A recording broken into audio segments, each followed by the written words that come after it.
Hello, and welcome to another exciting episode of Rewriting Reality. I just noticed I've got my name there twice with reality interventionist. That was overabundance. It's redundant, but it's there. I'm still a reality interventionist, just more so right now. And oh yeah, Divine DNA in the house. Welcome.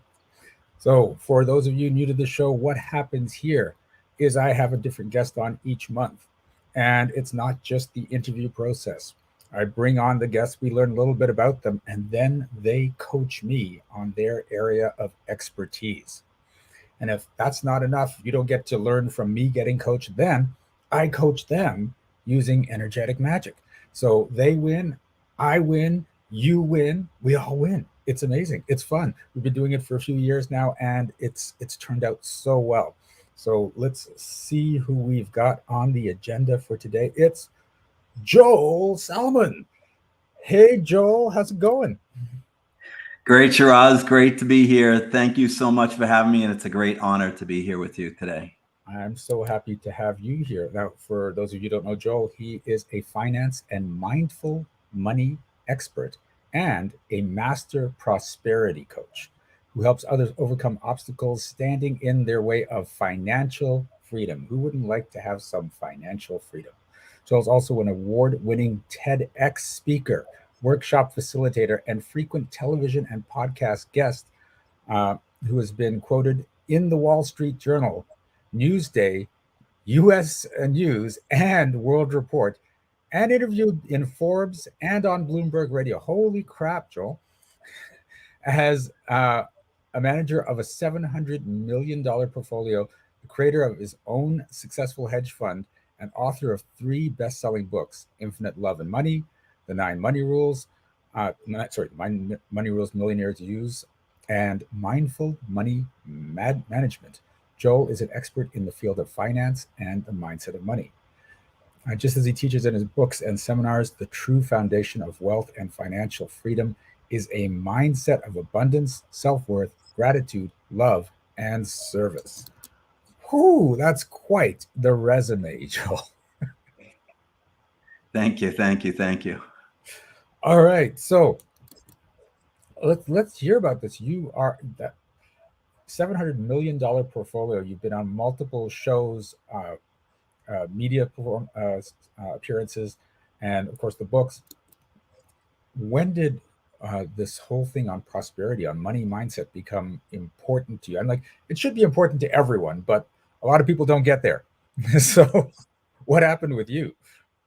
So great question, Shiraz. So I think the most importantly, uh, you need to know that I'm a proud dad of two daughters, Lauren and Morgan. Uh, Lauren and Morgan were just born yesterday, but they're 19 Oh, and 17 today. congratulations. And my company name, Sol Laur Moore, is named after them. Laur for Lauren, Mor for Morgan. So Solomore for Lauren and Morgan. Okay, got it. So why am I doing this? I did manage at the peak 700 million at Citi in between 2008 and 2012. I made money in 2008 when the financial markets were going haywire and the stock market was down 40% and financial stocks were down 57%. Mhm. I made more money in 2009. I might still be there today, but a law was passed that banks can't own hedge funds, which got us all laid off and actually gave me the kick in the butt to start my own hedge fund. So as you mentioned, I had my own hedge fund from 2012 to 2016. And I might still be doing that, except I went to a personal development course in December of 2015. And two things happened there that completely changed my life. One was we had a guest speaker. It was a 3-day personal development course. And we had a guest speaker speaking for 1 hour about stocks and stock options. And when he spoke about options in particular, he made it sound easy. He said, you don't need much time, you don't need much money. This is how the rich people get rich. And options are essentially risk-free. And I was sick to my stomach. I had people tapping me on the shoulder, whispering me, or Joel, does this make sense? Are options really riskless? So after he was done, we went out of the auditorium. I told him, please don't do this. He doesn't know any of you individually. And most importantly, he doesn't know your belief that you can become rich using stock options. Now, the second thing that happened at that course was we were given a wooden board 2 inches thick, and we were told we're going to break it with our bare hand. I don't know if you've done this, Shiraz. There was a lot of fear in the room, a lot of fear in the room. The exercise was called Obstacles Are Illusions. And on one side of the board, we had to write our biggest obstacle. And then on the other side, our ultimate goal, which stumped me for a while. And then it hit me. Make everyone in this room financially free. A couple of minutes later, I broke the board like everyone else did in that room. I went home that night and I couldn't sleep. First, the guy was in my head. And I realized if I could ever get up the courage to speak in front of 200 people on a stage, see, my biggest fear in life that day was public speaking. I could actually be authentic, tell people the truth about money, not lie, and be of service. And then the second thing going on my head at 4:30 in the morning was that wooden board staring back at me from across the room. Make everyone in this room financially free. It hit me at 4:30. I jumped out of bed. I quickly got dressed. I commuted into Manhattan. I was at my office at 54th and 6th Avenue before the sun rose. And I sent an email to my investors telling them I'm giving them their money back. I'm shutting down my fund. I figured out my true purpose on earth. Okay, wait. You sent a message and shut down everything. Yes. Holy. Okay, what was the reaction? Well, so the universe speaks to us in many ways. And the reaction was crickets, radio silence, no response, which gave me the indication that I was on the right path. The investor, I didn't get one response back. And so I was like, okay, that's a pretty big tell that this is what I'm supposed to be doing. There was no like, you're doing great, just keep on going or whatever. It was nothing. We had made a lot of money for our investors in 3 years. We'd outperformed the hedge fund index and there was no response. So now my lawyer was kind of upset because that's not the way to shut down a hedge fund.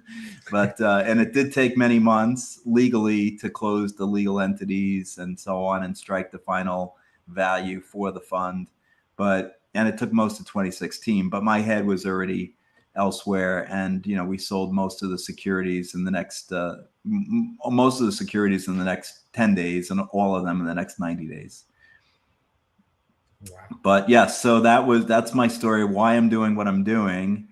And yeah, my mission now is to help at least 100,000 people become financially free. I love it. 100,000 people. Yes. And how is it going on that mission right now? Well, it's going great. You mentioned I've written 3 books. This is my core book, The 9 Money Rules Millionaires Use. And, each of those books is doing well. I teach people not only through my books, but through seminars and workshops.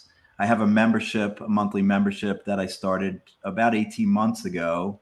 And if you had told me when I started my membership that money manifestations would be through the roof, I would have said possibly. But we're now up to $1,651,000 US of money that's been manifested in less than 2 years since we started. My one-on-one coaching clients have manifested over $3.2 million.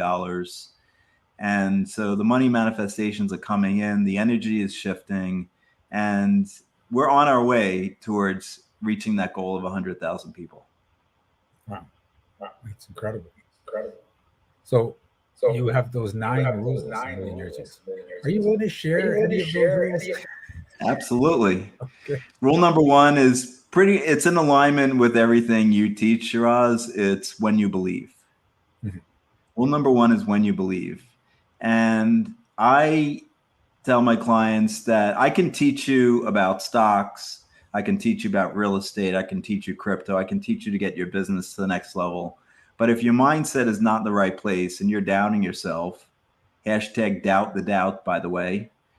Don't have faith in your doubt, have faith in your dreams. So doubt your doubt, hashtag doubt your doubt, or doubt the doubt.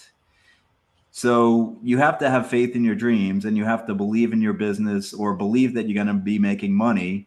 I had a client early on in my journey as a prosperity coach tell me that the stock market's rigged and there's no way that any individual investor could ever make money in the stock market. So I told her, we got to change that belief first, because that will be your reality until we change that belief. Mm-hmm. So a lot of people come to me with limiting beliefs around money. They believe you can't be spiritual and rich.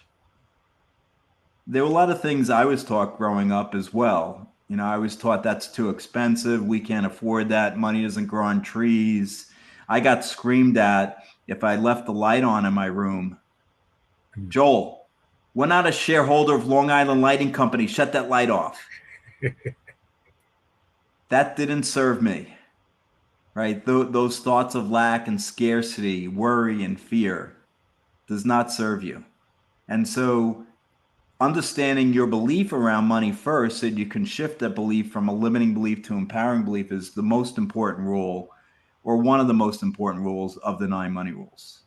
And if you don't uncover what those negative beliefs are, you're not going to be able to move to empowering beliefs and then to financial freedom. So that's why we start there. I start everyone in one-on-one coaching, also in my membership or in a course. Everything I start is with belief. Wow. So that's the first one. I don't know if you have any questions about the first one. I'm totally aligned with the first one. I'm like right there with you. Yeah. Rule number 2 is trust your intuition. Now, I will tell you that as a former hedge fund manager, if I didn't trust my intuition, I either lost money or made less money. And a lot of people ask me, Joel, how do you develop your intuition? And I say it's just like any other muscle. Now, I used to go to the gym and do bicep curls to develop my bicep, right? So you can practice developing your intuition every chance you get. You're making hundreds, if not thousands, of decisions every single day. So trust your intuition and take a baby step in that direction by closing your eyes and seeing what your intuition, your higher self, is telling you. I used to take my daughters to school on Thursday mornings, and we had options. We could take the highway, we could take the local road, or we could hitchhike. Just kidding. But generally, my intuition would tell me to take the highway. Now, there was one particular morning, the highway was all backed up with traffic, but my intuition was still screaming highway, but my intellect said go local. Yep. So what did I do? I went local. The traffic's all backed up on the highway. Yeah. Immediately, my stomach's in knots because I hear the sirens, I see the flashing lights, and because I didn't trust my intuition, it cost me a $150 speeding ticket. And to this day, my daughters tease me and call me Speedy Pants. All right. Now, here's a tip for intuition related to when I was managing money. There was a stock called American International Group, or AIG, in 2008 that we had done our analysis and we realized it was overvalued. So we were betting it was going to go down. A couple of months later, we had made some money, and my analyst came to me and said, look, it looks like it's going back up. Now, my intellect agreed with him, but my intuition said, don't touch that. It's going a lot lower. What did I do? I listened to my analyst, I listened to my intellect, and we got out. Now, 3 days later, the stock's down 5%, and my intuition is screaming at me, that's not it. It's going a lot lower. So we got back in. And in 3 months, we made 60% on our money and our investors' money because the stock went down 60% more in just 3 months. Wow. So, and I'm pretty sure no financial advisor or financial planner will tell you, hey, Shiraz, trust your intuition with your investments. But I will tell you, as a former hedge fund manager, again, if I didn't, I lost money or I made less. So I want to ask you a question, or make a statement that that I've had when I talk about intuition. And first of all, on your achievements, you're getting some great, great congratulations, and on trusting your intuition. Okay, so I've had multiple people come up and say, "But I've trusted my intuition; it was wrong." What's your response to that? Well, was it? Do we know if the decision was based on fear or intuition?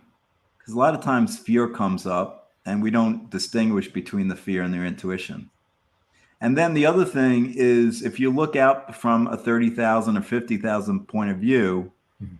are you focused in on this small little decision? Or what if your intuition was right and it created an obstacle or challenge for you to grow and for your soul to expand in much bigger and better ways? So sometimes we're focused on this, the actual event, which may not be the full scope of what's going on in the universe. So it's almost like if you had trusted your intuition and gone on the freeway, you would have said, "Oh, I should have listened to my intellect because look how slow we're going." And you don't realize the big picture that, oh, that would have cost you. Right. Or you got or you start driving and you get into an accident and your intuition told you to go onto the highway, and you got in an accident on the highway. Mhm. And you're looking at that and like, why did I trust my intuition? But maybe, and it was a minor accident, you didn't get hurt, nobody got hurt. But what if you went a different way and you got into a worse accident? Mhm. Or something much worse had happened? You don't know the other implications of that other scenario. And maybe because you went this way, you avoided something much worse. Like, for example, I was on a flight home with my daughter Lauren from Belize, and it was delayed. And we were getting aggravated. And she said, Dad, like, then it got canceled. And she's like, what if, we went on that flight and it crashed? Mhm. Right. So you don't know all the other potential scenarios that are coming through. So that's why, you don't know for sure if trusting your intuition and something quote unquote bad happened is actually bad or it's actually good in the long run. Got it. I like that answer. All right. Let's go with one more of those rules before we get to the actual coaching. So what's rule number Okay. 3? So I'll give you, there's all of them are really powerful rules. I'm having a hard time deciding which one I should give, but I'll just use that word and give. So rule number 6 in the 9 money rules is giving. Hmm. And I've had clients tell me, Joel, you're telling me to give my money away. If I give my money away, I have less money. How does that work? And I say money is just energy. And by putting that money out into the world, it must flow back to you. It may Mhm. not flow back from that exact person or that event, but it will flow back to you. Sir John Templeton, some say the best investor of all time. He started the Templeton Funds in the 1950s with friends and family money, just a few thousand US dollars. And he grew that to almost 1 billion US dollars in the 1990s and sold it to the Franklin Funds, which became the Franklin Templeton Funds. He said that he hadn't met anybody who hadn't given 10% each year over a 10-year period to a charity who didn't have massively more wealth at the end of the 10 years than at the beginning. I get that, and this can be a hard thing because if you're not making a lot of money, it feels like it's going to be painful to let go of that money. But the Absolutely. way And I I, was, I will yeah, go ahead, Shiraz. the way I was taught to think of it is when you're willing to give to a charity freely, not, oh, I have to give to the charity. It's like saying to the universe, I've got so much money, I can afford to give some away. And so the universe has to come and create a life that matches that thought. Correct. Absolutely. Yeah, I say that you're saying to your subconscious mind, I got plenty to spare and share. And in fact, I've had clients who are in, really like in dire straits and like, can I actually pay my rent this month? Those kinds of things.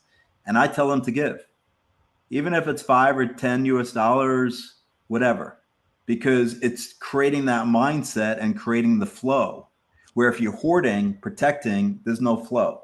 Mhm. But if you're putting it out there into the world, it will flow back to you. All right. So that's rule number 6. That's to give, and even if it doesn't look like there's a lot coming in, be in that spirit of generosity. All right. Yes, giving generously and giving freely, as you mentioned, is so powerful. Like if you feel like you're required to give, it's not the same energy, Mhm. right? If I go into Manhattan all the time, I tell the story all the time. Unfortunately, there's a lot of people who are homeless on different street corners. There's people on the subway that are like asking you like right in front of your face.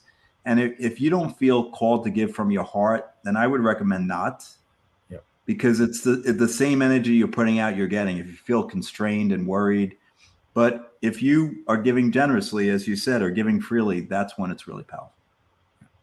And I've actually created a separate bank account. So when money comes in, a certain percentage goes into that so that I see it, it's there. It's not going to feel like it's coming out of the other accounts that are paying for bills and stuff. And that's wonderful because if an opportunity comes, you can give it to a specific charity you love. But for me, it's just like each month, some person inspires me or some event comes up and I'm like, you know what? That's where it's going. Yeah, I actually created my own charity last year called Salomon Charitable Giving Mhm. for children to teach them financial literacy. So I Nice. think one of the biggest issues across the United States and across the world is the lack of basic financial education. It's not being taught in the schools. And so I have a mission there as well to educate children about finances, about money, about investing. And that's critical for success in life. I love it. Okay. So could you hold up the book again? Because they got 3 of them. They're probably wondering what the other 6 are. Here it is. 9 money rules millionaires use. I'm assuming it's available on Amazon. It is. And on my website too, if you want it signed and sent to you, personally signed, it's on my website and a little bit less expensive. All right. So if you want that book, uh, actually, let's get the website here. It's in the show notes, but let's hear it on the call. Yeah. So my website is Salaurmore, again, the name of my company, SALAURMOR.com. Salaurmore. It's not my last name. It's SALAUR for Lauren, MOR for Morgan. And by the way, talking about giving, I'd like to give something to everyone who's watching or listening or ever watching or listening to the show. If you text to the number 66866, I'm not sure if that works globally. I know it works in the US. If you text to the number 66866 prosperity, some say my middle name, but it's Master Prosperity Coach, Joel Prosperity Salomon on all the social media. So 66866 prosperity, I'm going to give you a powerful video. If you're ever concerned about money, you want to ease your money worries, that's free. If you just put in your email, you'll get that free video. And of course, you'll get added to my email list, but you'll get some from free stuff once you get added to. I include my favorite book, Cliff Notes and audio notes, a book called Ramtha the White Book, actually. So, but yeah, 66866, text prosperity, and you'll get how to ease your money worries. All right. Cool. So you guys have I put the website and the text in the chat. You guys can access it there. So Joel, I am all set to be coached on prosperity.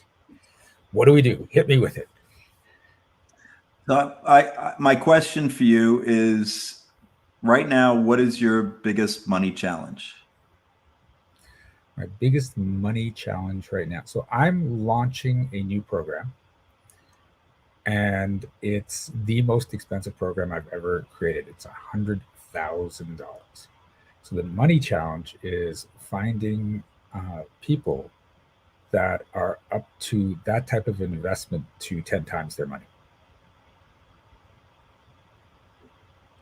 So the cost of the program is 100,000 US or Canadian? US. Yeah. US. And the challenge is finding people. So how many people do you think could afford a program? There's 8 billion people on the planet. Mhm. How many people do you think can afford easily? They have, savings, or they believe that the investment in the program will create a return on investment. So how many people out of the 8 billion do you think? Well, when you put it out of 8 billion, there's probably at least a million of them out there. So, Right. Exactly. So it's finding that those 1 million people. yeah. And so let's go to the end result. Mhm. And you don't need a million people, Mhm. I'm just looking for because 10, that'd be right? This year, I'm just looking for 10 so okay. So 10 people. out of a million. That sounds trivial. Right. It's so 1% of a million is 10,000. 0.1% is 1,000. 0.01 is 100. 0.001 is 10. Wow. 0.001. Okay. Yeah. It's 1,000th of 1%. Yeah. So, but let's go to the end result. Mhm. And what I teach is acting as if. Mhm. Acting as if what you want to happen has already happened. Mhm. So 10 people, actually, let's say 12 people have signed up. Okay. You exceeded your expectations even. All right. How are you feeling? What are you Amazing. doing? What does it look like in terms of, you know, how have you, so how are you feeling? What does life look like? Or, what have you done during the program? How many, what have those people done in their lives? Talk to me about the end results. So, are we talking about the end result once people are in the program or once they've all the way gone through and completed the program? On through the whole program. So I don't know how long how long is the program? You get to seven figures in 3 years or less. Okay. So let's say, it's May 22nd, 2026. Okay. So tell me how you're feeling. You've had 12 people go through the program. They've succeeded in the goals, right there, and they're all making way more than a million US. Okay. So how are you feeling? How are they feeling? How are you, tell me about your life, how and how what's different about your life 3 years from now. Okay. And just before I do that, I just want to throw this out to the audience. Apply whatever your goal is to this lesson as we go through it, because you want to do the exact same visualization. So for me, they're all through the program. I am just flying high that all 12 got through it and got to the seven figures or more. I have, at this point, we've gone on retreats together. We've made some amazing memories. Uh, because between the 12 of them, that's 1.2 million for me. There's no financial concerns at this point. I'm looking forward to the next batch of people. Actually, at 3 years, I'll be taking in another 12 each year. So the new batches are going through. I've had the experience of the first batch to add to those batches, so the program's even getting better as we go along, and making making a lot of connections, and yeah, just really getting out. And because I'm a traveler, ever since I backpacked through Europe, I've got the travel bug. I have I prefer being out of the house than at the house. Um, so I would probably have switched to 100% travel by then. So tell me more about how you're feeling. So I am feeling fulfilled, happy, proud, um, free, and curious. What's next? What's coming down Nice. the pipeline now? Do I keep people going to a million, or do I make another program that takes them to 2.5 or 5 million? What's the next big thing? And tell me about more about the retreats. Where have you gone with them? So we've gone to Sedona, we've gone to Costa Rica, uh, probably done an all inclusive in like Mexico or someplace like that, where we're just like a nice luxurious all inclusive. Once they're at that level where they're like, yeah, we can do this. This is not a problem. And tell me more about no financial concerns. So are you're financially free? I'm financially free because if I've got the new people coming in each year and the old people are graduating, um, then I know like what I'm making now is enough that I'm not particularly worried. But at that point, it'll be like let's see what else is possible as far as where we can stay and where the adventures can take us. Um, so yeah, all Nice. that is just lifted. All that worry is lifted, and it's just about having fun. It's just about enjoying life. So what I'd want you to do going forward is to do this visualization Mm-hmm. every day for 3 to 5 minutes. And really, Wayne Dyer said, make your future dream a present reality Mm-hmm. by assuming the feeling of the wish fulfilled. Make your future dream a present reality by assuming the feeling of the wish fulfilled in his bestseller, Wishes Fulfilled. So, getting into those feelings of feeling fulfilled, happy, free, proud, really going deep into those feelings as you do your visualization, and picture yourself in Sedona, and maybe the next day picture yourself in Costa Rica or that luxurious resort in Mexico. Mm-hmm.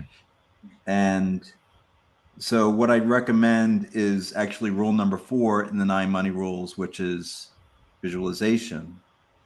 And so here's quickly the 6 steps that you can do. Mm-hmm. So the 6 steps of visualization is: 1, pick a time; 2, pick a place; 3, pick the amount of time you're going to do it, 3 to 5 minutes, no more; 4, write down what we just talked about, the dream, the desire, so that you have it before you actually start to focus on, okay, I'm going to focus on the retreat we're going to do in Costa Rica. I'm going to focus on, the retreat in Sedona. I'm going to focus on the feelings of no financial concerns. That's step 4. Step 5 is we already talked about the feelings, Mm-hmm. getting into those feelings. And step 6 is to picture yourself in the visualization. Mm-hmm. That for me has been the toughest, and it's not necessary. But if you could look down from 30,000 feet or 10,000 feet and see yourself in at the retreat, Mm-hmm. that would be pretty powerful. So that's a 6-step process for visualization. So do that on this new program, and I'm sure like we'll talk in 90 days and you'll have your 12 people. Okay. Now, like one thing you said that just popped up to me, you said 3 to 5 minutes, no more. Why not more? Well, I want you to get out into the world and take action Okay. on this. I don't want you spending, minutes, many minutes or days. And the other thing I'd say is a lot of people like me may have monkey mind Mm-hmm. and may not be able to concentrate for a full 5 minutes Uh-huh. on this visualization. So I let go. I do it every day for my dreams and desires. And if I'm 2.5 minutes in, like I was this morning, and I start thinking about my day, I let go and I start going into my day. And so everything I say to my clients, everything with grace and ease. Mm-hmm. You don't want to white knuckle and say, okay, I got to do it for 5 minutes. And if I don't do it for 5 minutes, it's not going to happen. That's not the kind of energy you want to put into this. So that's why I say 3 to 5 minutes. And I wouldn't like force yourself to do more. If you are going about your day and it pops up into your mind, that's great with ease, though, and grace and fun. Okay, got it. All right, so I've got. So, how you feeling? I'm feeling good. I like it. It's simple, and because it's 3 to 5 minutes, it's small enough that I can't say, "Oh, I've got to do all this visualization." I just like, Yeah, everything grace and ease and baby steps. Everything I teach my clients is take a baby. If you take a baby step towards your dream and desire, the universe has 100-mile-an-hour wind pushing you forward hmm, towards that desire. Just know that you're not doing this alone. You have the support of us. You have my support, you have Shiraz's support, but then you got the universe's support behind you as well. all right, cool, thank you. Sure. All right, we are going to switch it over, and I'm going to coach Joel for a little bit while we're setting up for that, or while I explain to Joel what's going to happen. If you have any questions for him, throw it into the chat. Let's hear. I mean, you must have some financial questions for Joel. So I know some people are afraid to ask, but I know they're out there. so, so Joel, for you, and I don't know if you've ever seen me work, but also for anyone that's watching that hasn't seen me work, this is how it's going to go. We're going to pick a topic that you want. Either you feel like you're stuck and you need to get it moving, or it's going well but you want to get that boost, take it another even further than where it's going. So we're going to talk about that topic. When I talk to you, I can tell when your conscious beliefs match your unconscious beliefs. So whenever they don't, I'm going to let you know. And once we realize that there's that discrepancy, we're going to look for the stories, the beliefs and stories that are running around in your unconscious mind that's causing that inconsistency. When we get to one of the stories, like, and I know this isn't a big one for you, but a very common one for people is, I want to make a lot more money, and it's like, nope, you don't actually do it. And then we find out one of the stories that I see happens a lot is, if I make lots of money, then people are going to start asking me for money. They're going to come up, they're going to ask me to invest in their business, to give to the charity. Family might say, now you got to take care of everyone. And they don't want to have those situations. And so your mind says, hey, if we don't make the money, we don't have to worry about that. Problem solved. Meanwhile, consciously, you're like, where's the money? I need the money. So when we find out that there's a story like that, I'm going to ask you, are you willing to step out of that story? If you say yes and you mean it, and again, I will be able to tell if you actually mean it or just think you mean it, then it shifts in that moment. And by that, I mean we are physically rewiring the neural pathways in your brain just by you making that adamant yes statement. Now, as you're probably aware, when physical changes happen, there's often energetic changes that accompany them. So when you say that yes, the energy is going to shift. And when people shift in energy around me, I tend to yawn and cough. So expect that for the next little section of the show. And it doesn't hurt, and I'm not sick, and it's all good. I know I've worked with some people, and they're like, "Oh, I feel so bad that you're coughing. I think I'm hurting you." And I'm like, "No, I've 9 years in business. I'm still fine."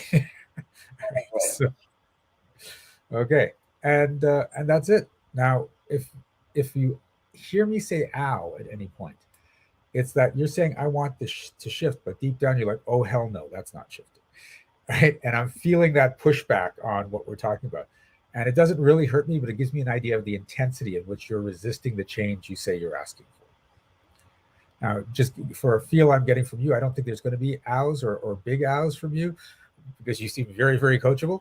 But just so you know. All right. Are you ready? I am ready. Okay, what do you want to work on? Uh, Relationships, Okay, romantic relationship. okay. So, what about the romantic relationships? I'm looking for my next long-term relationship with a woman. I've Okay, been divorced twice. okay. So that's already coming up. That's not true. Okay, so consciously you want it, unconsciously you don't want it. Interesting. Yeah. So did the last relationships end well? No, Okay. Are you worried that the new relationship may not end well? possibly yes. Yeah. So that's coming up true. So the best way to make sure the new relationship doesn't end well is to not get into a new relationship. Then it can't possibly end well Right. or end badly. It won't end well or badly, right? So what's happening is most of you is saying, I have to make sure I don't have another breakup like I did before. And your mind is more on that part than I'd like to be in a relationship. So we have to stop you from being in the story that I have to make sure I don't have a bad breakup. When you're open to the possibility of a bad breakup or a wonderful life or a good breakup and every other possibility, then everything flows.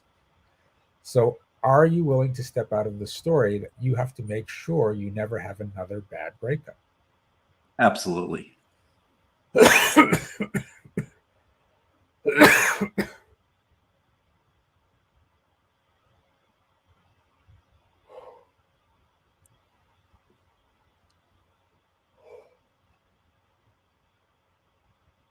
Ooh,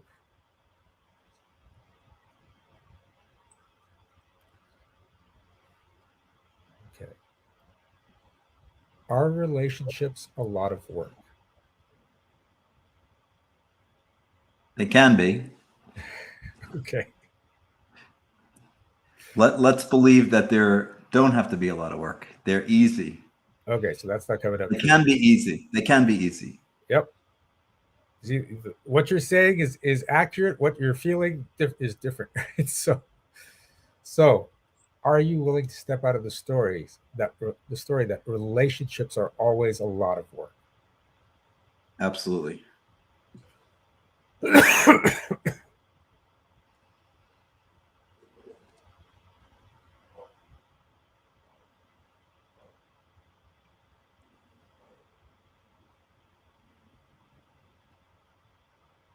Okay. And are you allowed to be you in a relationship? Yes. Okay. That wasn't so bad. There was some pushback, but not as bad as the other two. Okay. Yeah. Okay. But let's just get out that little bit just to make sure it's all clear. So are you willing to step out of the story that you're not allowed to be you when you're in a relationship? Yes. Yes, I am.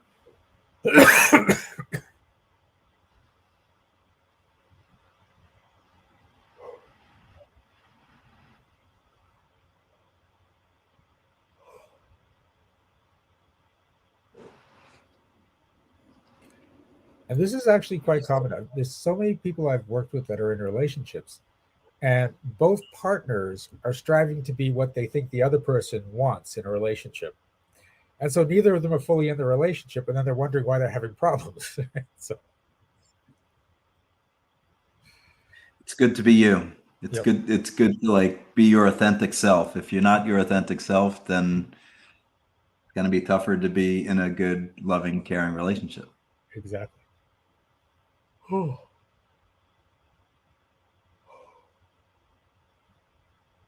okay. All right. Let's do a check in. How does that feel? Better, worse, the same, or different? Much better. Feel better. All right. Cool. Feeling good. Feeling raise my vibration. All right. Yeah, that's what we're going for. Yeah. Yeah, that's feeling a lot better for you. So I have to check in 90 days for you and see if you're in a relationship. I'll almost guarantee it. Okay.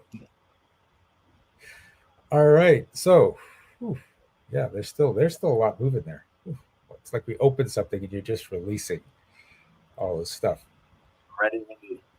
Okay. Cool. Yeah. So, um, oh, I have to say, oh, sorry, I gotta go through this. Uh, Before we finish up with Joel, we have to do a breakthrough show commercial here for what's coming up this week. So tomorrow at 6 p.m. Eastern is Beyond 2D. Wednesday at 7 p.m. Eastern is Divine DNA. And Monday through Friday this whole week at 8 a.m. is Perfect Joy as usual. So uh, this isn't the only show here. If you're just new to the Breakthrough Show, there's a whole network that's going on. Catch those shows, they are amazing. So, before we close out, Joel, any words of wisdom, advice, uh, final nuggets you want to give to our audience?